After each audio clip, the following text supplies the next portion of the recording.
நிறைய கணவன் மனைவி உறவுகள்ல பிரச்சனை வருவதற்கு காரணம் என்ன தெரியுமா?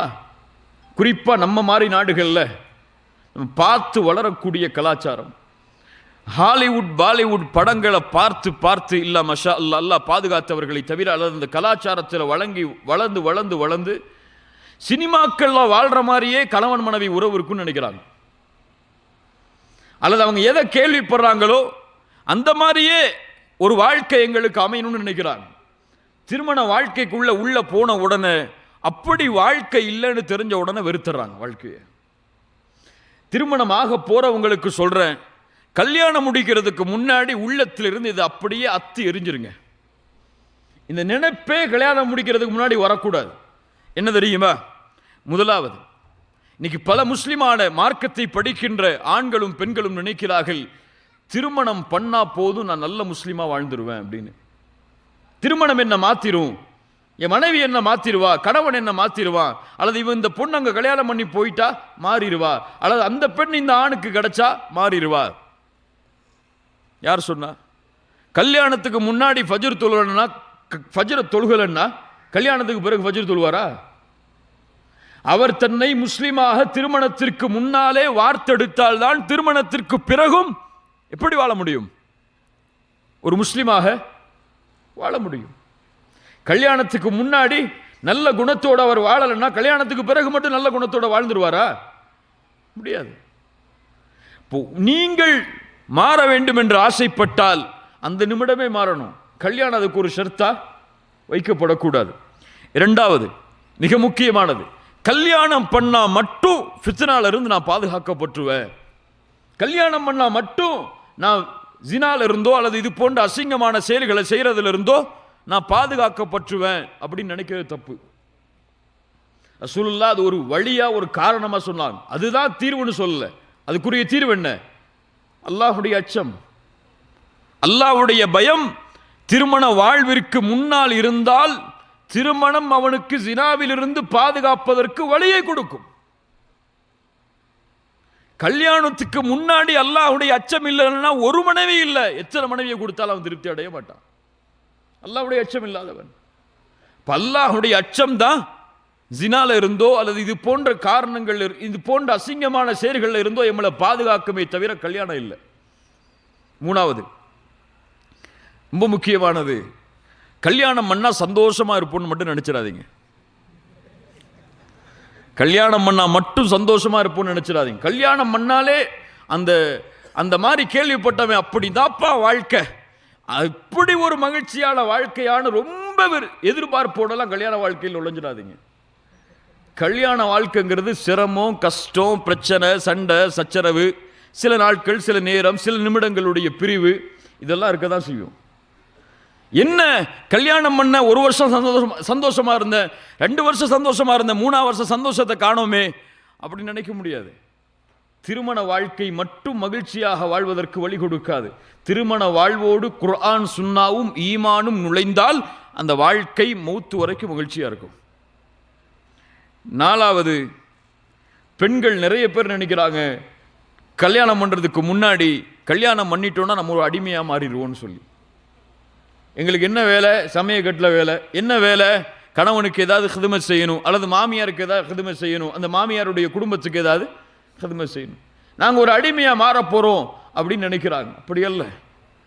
அல்லாஹ் ரப்புல் ஆலமீன் ஆணுக்கு எந்த உரிமையை கொடுக்கிறானோ திருமண வாழ்வில் மகிழ்ச்சி அடைவதற்கு அதே உரிமையை அல்லாஹ் ரப்புல் ஆலமீன் பெண்களுக்கும் கொடுக்கிறான். வஜஅல பைனக்கும் மவத்தௌ வ ரஹ்மா. பின்னாடி வரும்போது அது நமக்கு புரியும். இப்போ இந்த மாதிரி திருமண வாழ்வில் நுழையும் பொழுது இந்த ஷரத்துகள் எல்லாம் நீக்கிறோம். உள்ளத்தில் எதிர்பார்ப்புகளே இல்லாம ஹலாலா வாழ போறோம்னு சொல்லி திருமண வாழ்க்கையில் நுழைஞ்சா போதும், அல்லாஹ் ரப்புல் ஆலமீன் பரக்கத் செய்வான். எதிர்பார்ப்புகளோட உள்ள போறதுனால தான் எதிர்பார்ப்புகள் நிறைவேறலன்னா என்ன செய்யறாங்க? ஏமாந்துடுறாங்க. திருமண வாழ்க்கை ஒரு பெயிண்ட்டை வரைகிற மாதிரி 2 கலர் இருந்தால் தான் அந்த பெயிண்ட் வரும். அப்படியா இல்லையா? இயற்கையை வரைகிற மாதிரி அந்த 2 பெயிண்ட் இணையலன்னு சொன்னா உருவம் வராது. கண்ணியமான முறையில் அந்த உறவு 2 உறவுகளும் சேர்ந்தால் அன்போடும் பாசத்தோடும் காதலோடும் அந்த உறவு மகிழ்ச்சியாக அமையும். ஒரு வார்த்தையை சொன்ன, காதல், லவ், தவறான வார்த்தையா?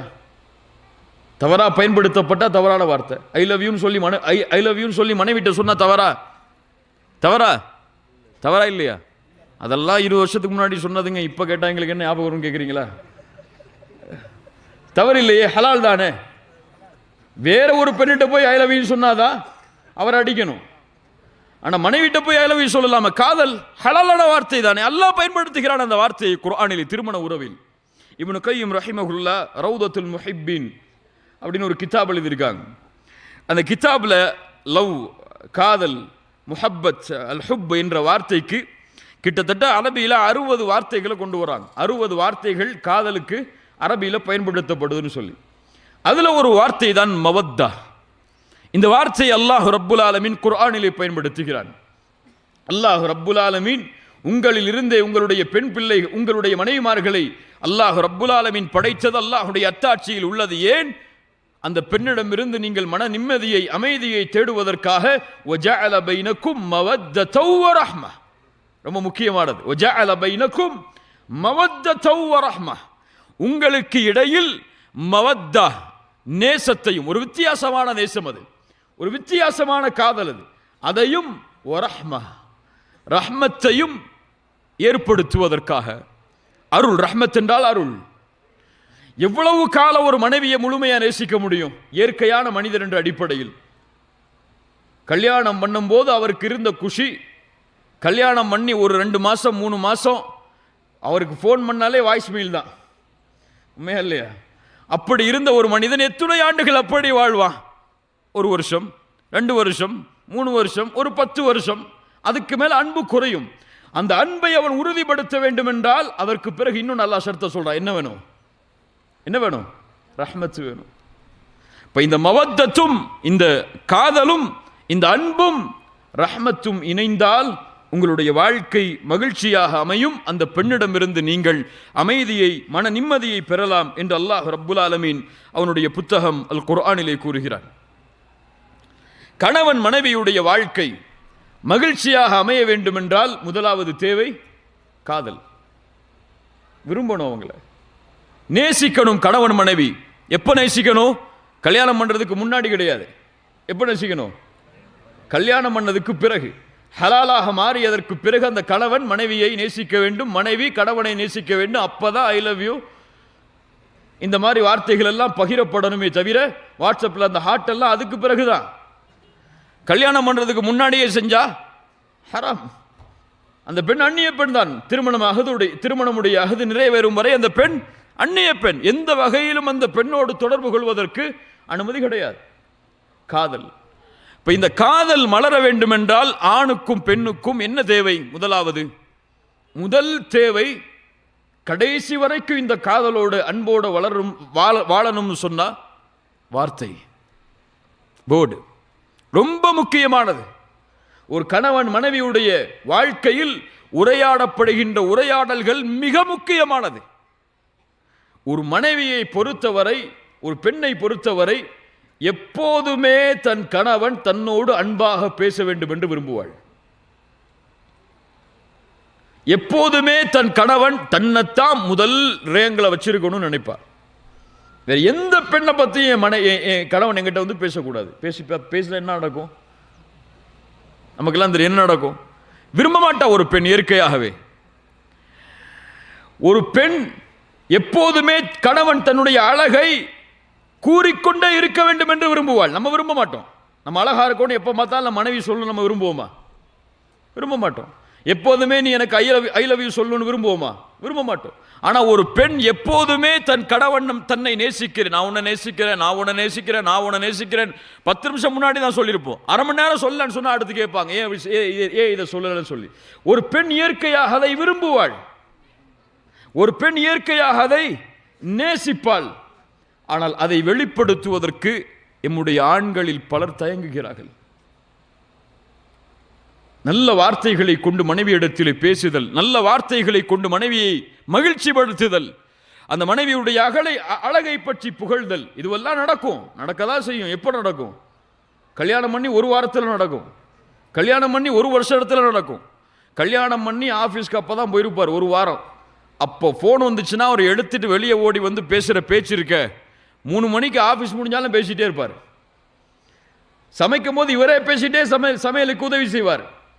1 வருஷம் போகும், 2 வருஷம் போகும், ஆஃபீஸுக்கு போவார், மனைவிட்டிருந்து கால் வரும், ஃபோன் வரும், மதியம் என்னம்மா சமைக்கிறது, இப்போ தானே வந்திருக்கேன், என்ன நோயின்னு கால் பண்ணிட்டு இருக்க வைம்பாங்க.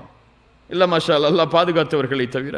இப்போ இது போன்ற வார்த்தைகள் எல்லாம் மனைவியிடத்திலே பேசப்பட்டால் அவர்களுடைய உள்ளம் பாதிக்கும். ஒரு பெண்ணுடைய தன்மையை முதலிலே புரியணும்.